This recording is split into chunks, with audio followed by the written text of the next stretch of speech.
Good day, ma'am. I'm Facturan Mike Redick P, and I'm your student from Crim 201 Section G. And for today's video, I'm going to report the theories of victimization biosocial criminology theory. So, first is, who is Dr. Lee Ellis? So, he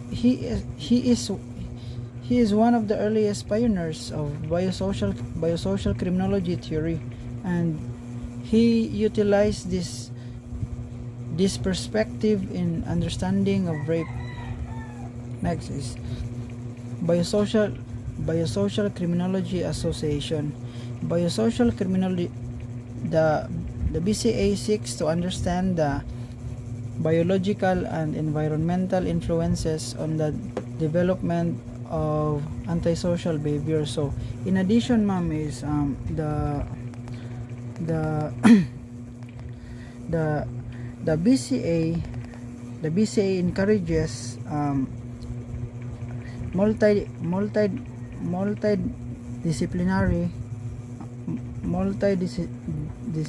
collaboration among researchers who examine the biological, criminological, the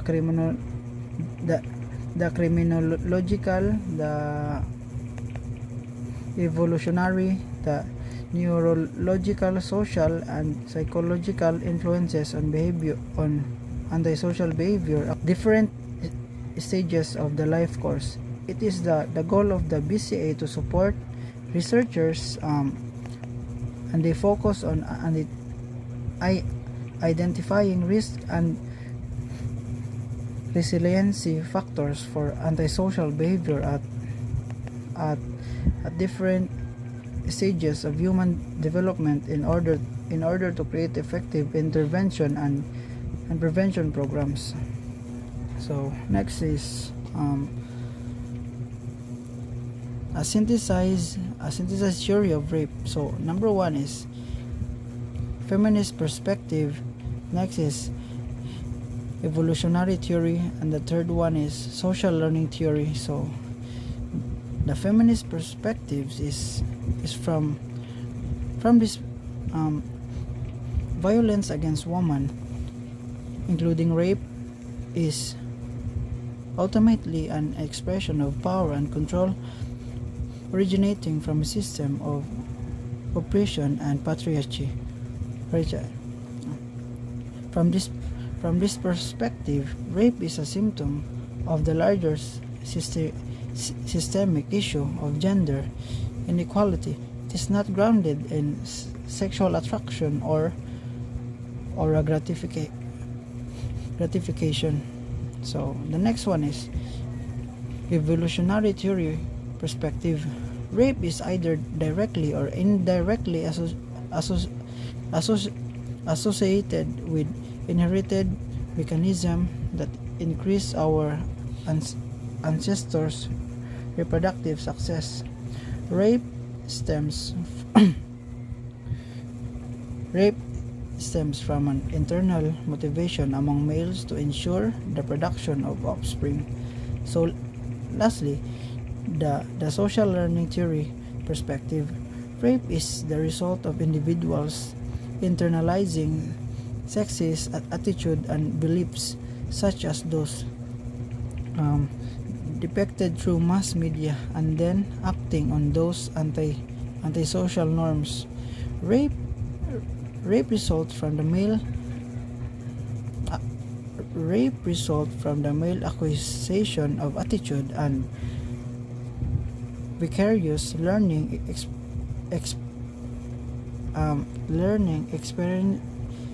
experiences favorable to males behaving aggressively towards women. So biosocial criminology perspectives, men's biological drive as well as a social drive to possess another person. Men's desire to continue their lineage through the production of multiple offspring, which for men generally does not acquire the same level of investment as it does for women. So biosocial criminology perspectives, rape occurs as result of the following four biosocial factors. So the third one is men's learn and internalize attitudes and beliefs about sexual activity perpetrated through mass media, and lastly, men's hormonal differences compared to women. So in a later study focus on revisiting the biosocial criminological the biosocial criminological perspective of rape on rape, Dr. Ellis found support of applying this perspective to sexual violence. In that study, the scholars found that non-rapists had fewer sexual partners than rapists because arguably offenders thought so ensure that the continuance of their lineage. So the next is lifestyle exposure theory. So lifestyle exposure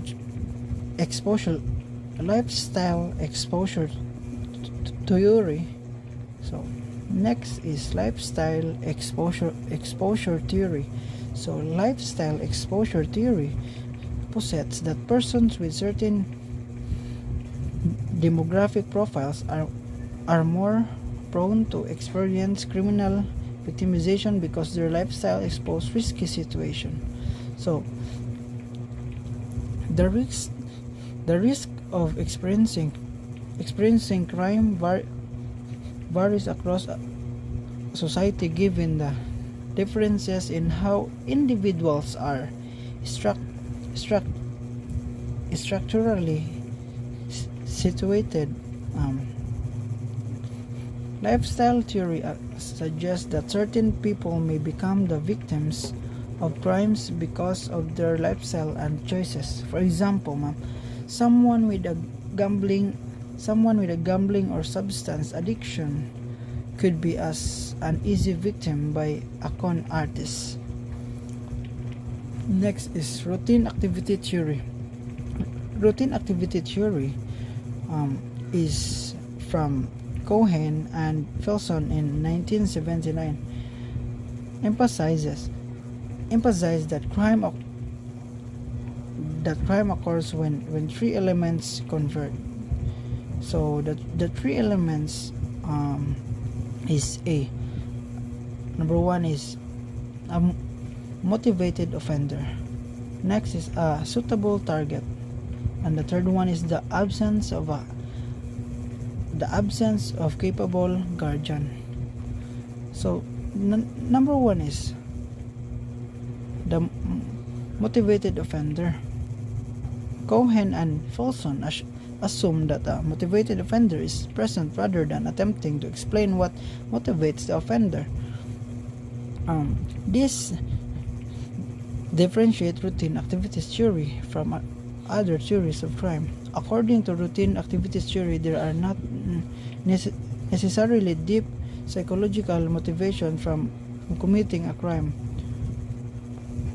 Next is suitable target. For a crime to happen in routine activities theory, a motivated offender must identify and engage a suitable target. The concept of a suitable target can take on a number of different forms that depend on the nature of the crime and the situational context. The third one is no, I'm sorry. There's more. Particular intent of the excuse me. Intent of the offender and the available opportunities, for instance, can lead to an offender seeking out a different suitable target. Suitable targets can be non-human. Objects such as gold necklace or valuable home can become targets of burglary, for instance, nonetheless another person, say someone wearing flashy jewelry and holding a new smartphone, can catch the attention of a robbery. So the third one lastly is the absence of the absence of capable guardians. The final aspect of routine activities theory involves the final aspects of routine activities theory involves capable guardians. Capable guardians can dissuade or prevent crime even when a motivated offender has selected a suitable target. This guardianship can be formal or informal. So, absence of capable guardians. Formal. For example, police officers, bodyguards, and military and other types of law enforcement can be seen as a form protection from crime of victimization and thus prevent crimes from happening. Many potential offenders, although motivated to commit a crime, would be hesitant to do so with a police officer nearby. So, the informal is community connections within neighborhood or instance could offer protection from criminal behavior within the community. As a result, citizens are more likely to provide informal guardianship against potentially criminal behavior. For instance, a neighborhood watch association may patrol their neighborhood. Citizens may be interviewed during confrontation, and those in a neighborhood may